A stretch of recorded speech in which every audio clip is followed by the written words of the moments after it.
मेरी माला टूट गई,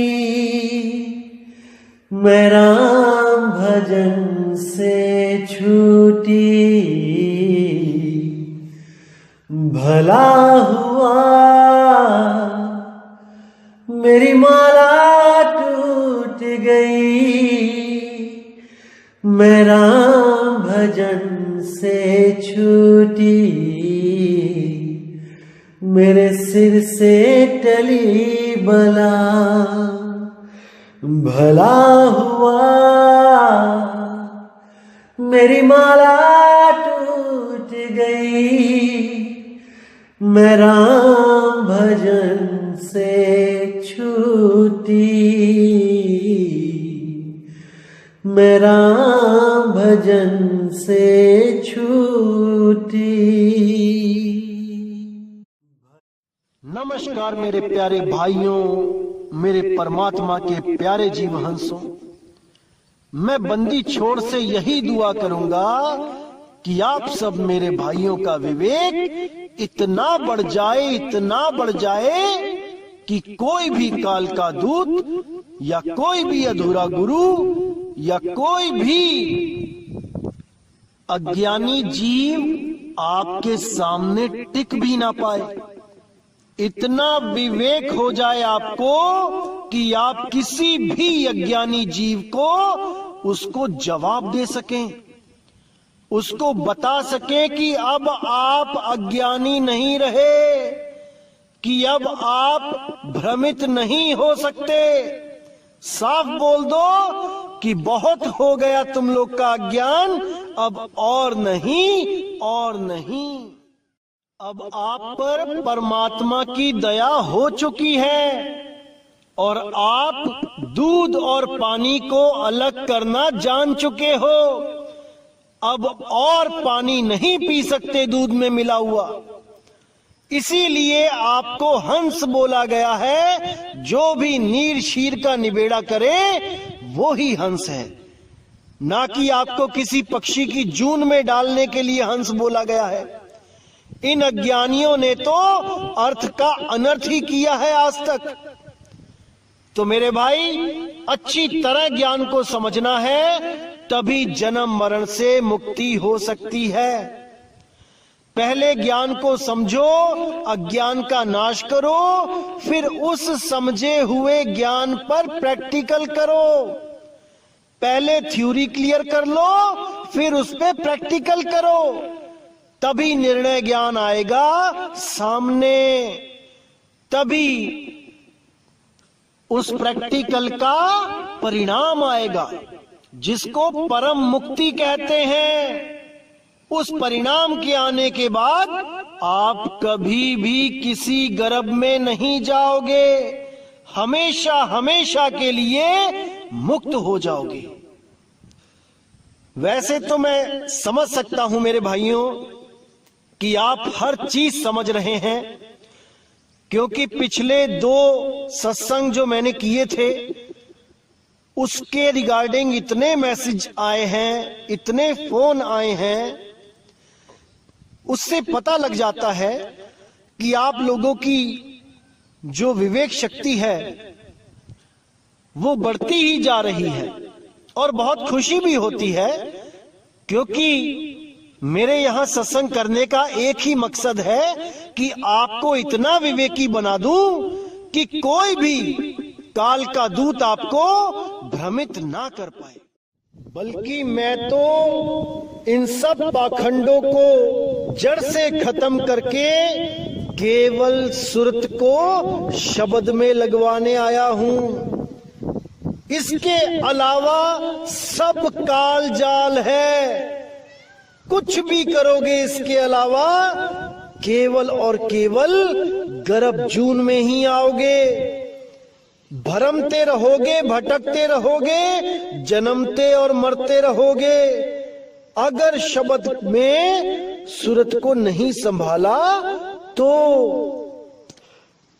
इसीलिए मेरे भाइयों, हमेशा ही कहता आया हूं कि केवल एक और केवल एक विधि है परमात्मा को पाने की, वो है विहंगम योग, केवल विहंगम योग। और विहंगम योग क्या होता है मैंने कई बार समझाया है। सीधे सुरती को शब्द में लगाना ही विहंगम योग है, ना कि 2, 3, 4, 5 पड़ाव पार कर करके जाना विहंगम योग है, बिल्कुल नहीं। तो इसी को आज क्लियर करेंगे कि आखिर करना क्या है। कुछ लोग श्वासों पे ध्यान लगाने लग जाते हैं और सोचते हैं कि हम विहंगम योग कर रहे हैं। अरे श्वास तो खुद टूटी हुई है 2 हिस्सों में, एक आती है एक जाती है। किस विहंगम योग की बात करते हो आप? ये तो एक झूला है, कभी ऊपर जाता है कभी नीचे जाता है। सुरती को अडोल शब्द में लगने से रोकता है ये श्वासों का हिंडोला। तो आज की वाणी में यही क्लियर करेंगे कि करना क्या है। तो क्या कहती है वाणी? गुरु संतन को जान के हृदय करे प्रतीत, कहे कबीर सुहंस हवे चली है भव जल जीत। यानी जो गुरु, जो संतों को जान के, उनको पहचान के, उनके दिव्य ज्ञान को समझ के जो अपने हृदय में प्रतीत कर ले, विश्वास कर ले, वो हंस गति होकर यानी नीर क्षीर का निबेरा करके सत्य को जानकर इस भव जल को जीत के चले जाते हैं। और जो संत को नहीं समझ पाते, संतों के ज्ञान को नहीं समझ पाते, इसी दुनियावी मनमुखी अज्ञान में उलझे रह जाते हैं, वो कभी भवसागर पार नहीं हो पाते।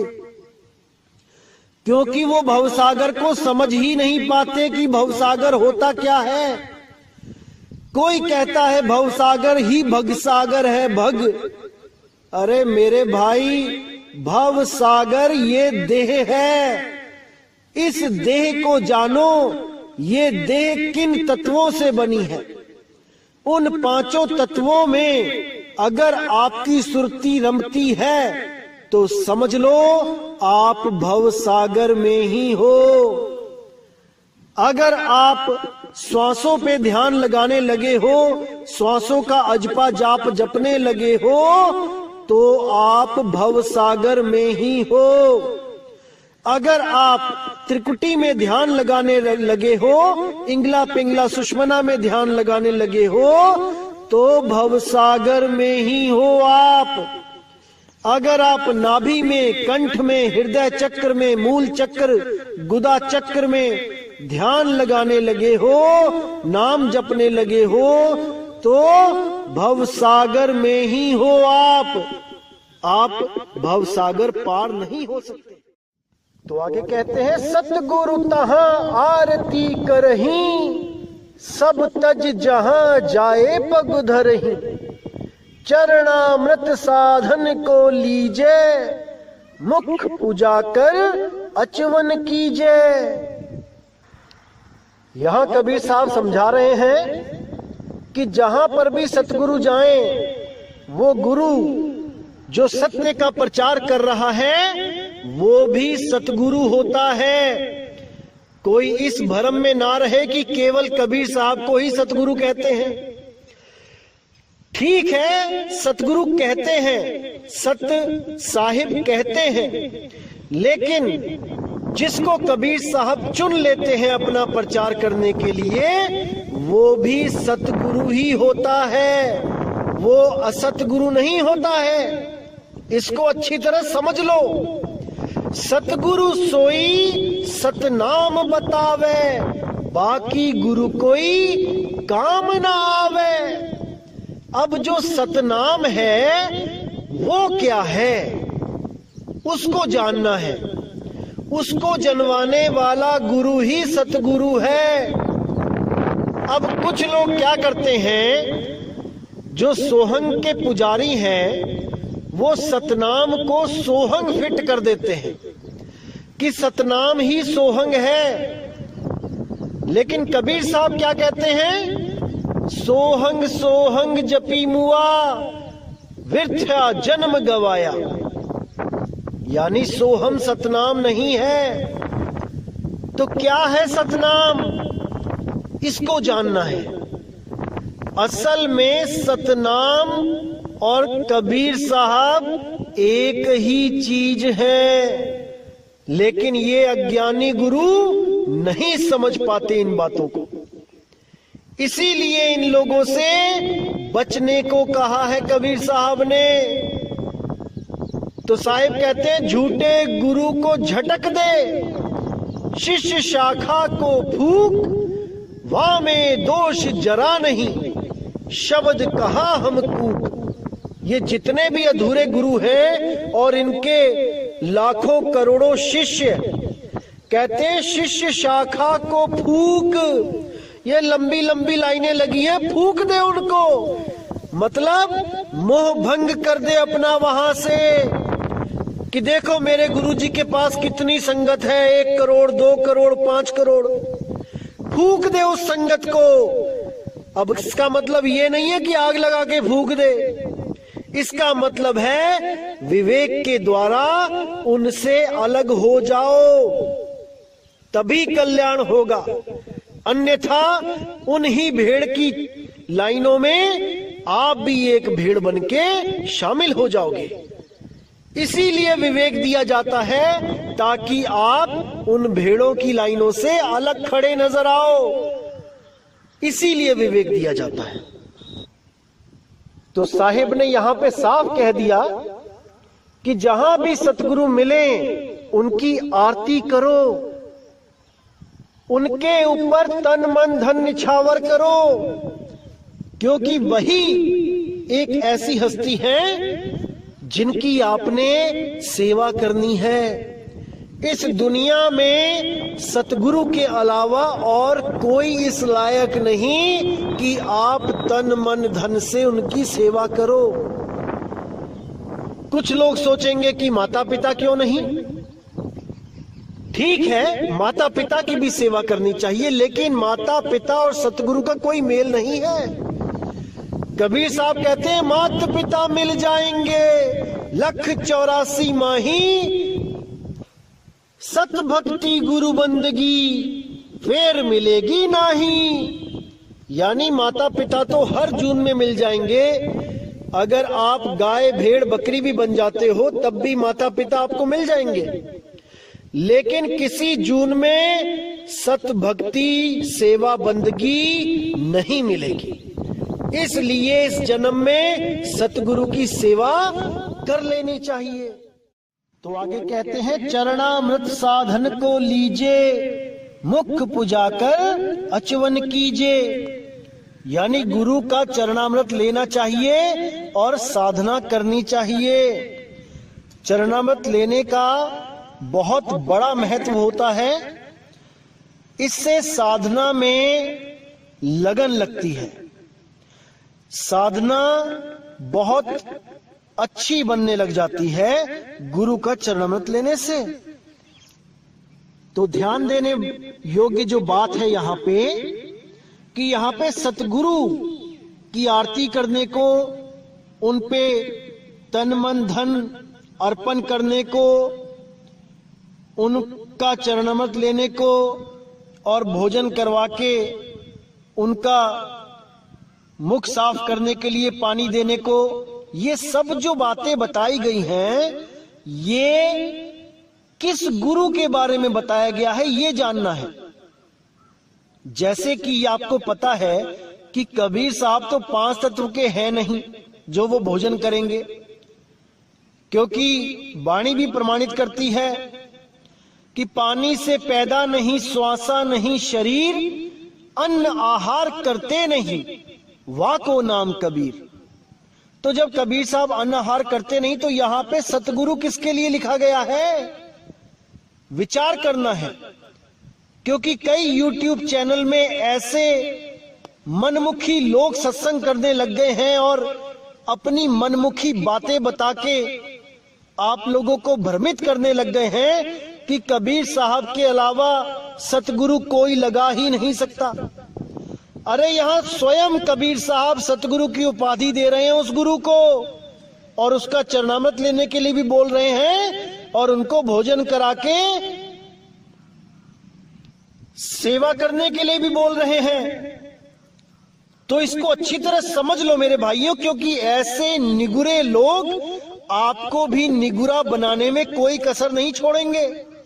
ये तो चाहते ही हैं कि जैसे हमने कोई गुरु धारण नहीं किया वैसे ही आप भी ना करो। बातें तो करेंगे ये लोग कबीर साहब की, लेकिन गुरु से नफरत करवा देंगे।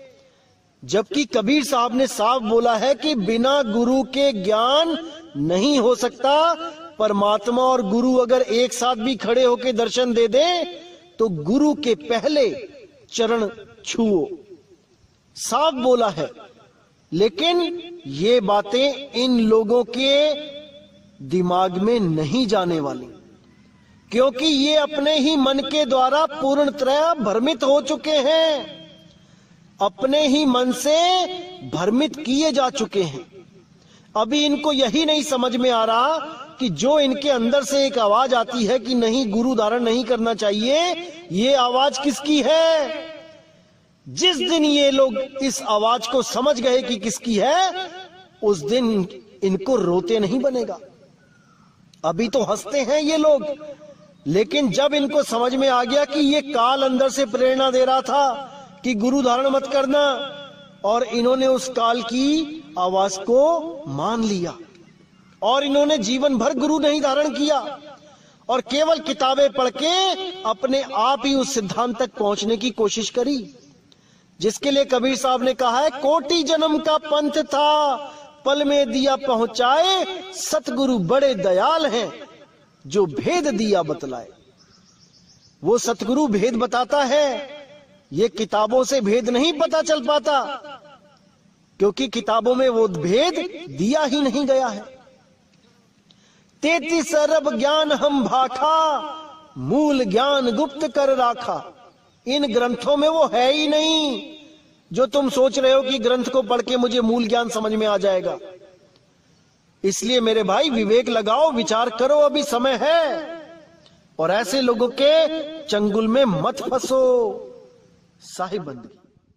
तो आगे साहिब कहते हैं, गुरु की दया निरखत रही, निंदा रूप न कबहू करई, नी अक्षर सुमिरो चितलाई, जासो आवा गमन नसाई। कि गुरु की दया हमेशा निरखते रहिए, वो जरूर होगी, वो दयाल आप पे जरूर दया करेगा। निंदा रूप न कबहू करई, कभी सपने में भी गुरु की निंदा नहीं करनी है। नी अक्षर सुमिरो चितलाई, उस नी अक्षर नाम को हमेशा याद करते रहो, उसमें अपना सुरती को टिकाते रहो। जासो आवागमन नसाई, जिससे आपका आवागमन सदा सदा के लिए समाप्त हो जाए। नी अक्षर को निरखे भावा, देह छोड़ सतलोक सिधावा। गुरु के वचन सोच कर माना, नाम बिना मिथ्या जग जाना। और न देख और नहीं पेख है, निस दिन पल पल नाम विवेक है। तो यहां पे बिल्कुल क्लियर कर दिया कि केवल भाव नी अक्षर के लिए होना चाहिए। इन अक्षर ज्ञान के लिए कोई भाव मन में ना रखे कि कोई मंत्र मिलेगा तब मैं पार होऊंगा। वो अकह अनाम है, वो नी अक्षर नाम है। केवल भाव उसी के लिए होना चाहिए। देह छोड़ सतलोक सिधावा, इस देह को त्याग के हमेशा के लिए उस नी अक्षर में इस सुरत को समा जाना है। गुरु के वचन सोच कर माना, नाम बिना मिथ्या जग जाना। गुरु के वचन को समझ बूझ के विचार करके मान के इस दुनिया को झूठ समझ के हमेशा के लिए मोह रहित हो जाना है, तभी बात बनेगी मेरे भाई। और न देख और नहीं पेखे, निस दिन पल पल नाम विवेक है। कि उस नियक्षर नाम के अलावा और कहीं ना देखे, कहीं पे आस नहीं होनी चाहिए। पल पल उस नाम से विवेक करके उसको प्रकट करें, विवेक करके उसको जाने, तभी बात बनेगी। छूट पसारा देख जग, करनी दे बताए, एक नाम कह जान के, ता मैं रह समाए। बिल्कुल क्लियर कर दिया साहिब ने कि ये सारा जग का जो पसारा है इसको झूठा समझ के दूर कर दो, और उस एक नाम में, केवल एक नाम, 7 8 10 नाम नहीं कि कोई ओम कलियम हरियम से जुड़ के बैठ गया, कोई ज्योत निरंजन ओंकार आरंकार से जुड़ के बैठ गया, कोई किसी नाम से, कोई किसी नाम से। साहिब ने केवल एक नाम की बात करी है। एक नाम कह जान के, ता में रहे समाए। उसी एक नाम में हमेशा हमेशा के लिए समा जाए, वो स्वयं नाम हो जाए, तब समझो कि मुक्ति मिलेगी। नहीं तो इन्हीं नामों के चक्कर में उलझ उलझ के बार बार आना जाना पड़ेगा। तो आगे साहिब कहते हैं, करम भरम की छोड़ ही आशा, एक नाम सो कर विश्वासा, कुल की लज्जा भरम न सावे, ऐसी रहनी साध कहावे। यह विधि सो तुम पंथ चलाओ, जन्म जन्म को पाप न साओ। वंश तुम्हार लोग कह जाई, नाम बिना बूढ़ी दुनियाई। नाम जान सो वंश तुम्हारा, बिना नाम बूढ़ा संसारा। नाम पार नहीं वेद न पावा, नेति नेति कर सब गह गोहरावा। अब कितना यहाँ पे क्लियर कर दिया साहिब ने कि सब कर्म भरम छोड़ के, कर्म भरम में क्या आता है, ये सब पूजा पाठ, नारियल पान, ये सब छोड़ के एक नाम सो कर विश्वासा, केवल एक नाम पे विश्वास करो, उस निज नाम पे विश्वास करो, उस निअक्षर नाम पे विश्वास करो। ना कि नारियल फुड़वा के 5 नाम जपने के लिए दे दिए। अरे जब परमात्मा एक है तो उसका नाम भी एक है, इतना भी नहीं समझ पाए। तो क्या कहते हैं, कुल की लज्जा भरम न सावे, ऐसी रहनी साध कहावे। वो ये भी ना सोचे कि मैं राजपूत हूं, मैं ब्राह्मण हूं, मैं कोई बानिया हूं, किसी समाज का हूं, नहीं। जब वो परमात्मा को प्रेम करता है तो वो जीव है, और उसको पाना है केवल पीव को, बीच में कुछ नहीं, कोई जात नहीं, कोई पात नहीं, कोई मंदिर नहीं, कोई मस्जिद नहीं, कुछ नहीं। यह विधि सो तुम पंथ चलाओ, जन्म जन्म को पाप न साओ। इस विधि से तुम पंथ चलाना धर्मदास, और जन्म जन्म के लोगों के जो पाप हैं उनको नष्ट करवा देना। वंश तुम्हारा लोक कह जाई, नाम बिना बूढ़ी दुनियाई। नाम जान सो वंश तुम्हारा, बिना नाम बूढ़ा संसारा। कि जो भी तुम्हारे वंश में आएगा वो तर जाएगा। किस वंश में? गुरु शिष्य वंश में, ना कि गुरु पुत्र वंश में। नाम बिना बूढ़ी दुनियाई, नाम के बिना सारी दुनिया बूढ़ेगी यानी डूबेगी। नाम जान सो वंश तुम्हारा, जो तुम्हारा अके अनाम, वो निअक्षर नाम जानता है वही तुम्हारा वंश है। जो ये 5 नाम देते हैं ये तुम्हारा वंश नहीं है, ये काल घुसा हुआ है तुम्हारे वंश में। तो साहिब कहते हैं नाम जान सो वंश तुम्हारा, जो तुम्हारे नाम को जानते हैं वही तुम्हारा वंश है। बिना नाम बूढ़ा संसारा, बिना नाम के सारा संसार भी बूढ़ेगा, और ये जो गद्दियों पे बैठे हैं 5-5 नाम देते हैं ये भी बूढ़ेंगे, क्योंकि ये भी संसारी गुरु हैं, ये तुम्हारे वंशज नहीं हैं। ये केवल नाम के वंशज हैं, काम के वंशज नहीं हैं। नाम पार नहीं वेद न पावा, नेति नेति कर सब गोहरावा। कि इस नाम को वेद भी नहीं जान पाए, और जो ये गुरु लोग वेदों की दुहाई देते हैं कि वेदों में कबीर साहब ने साधना बताई है वेदों के द्वारा, ये सब झूठ बोलते हैं। कबीर साहब तो कहते हैं वेद हमारा भेद है, हम वेदन के माही, जौन भेद से मैं मिलूं, वेद हु जानत नाही। जब वेद जानते ही नहीं है तो उसको खोल ही क्यों रहे हो?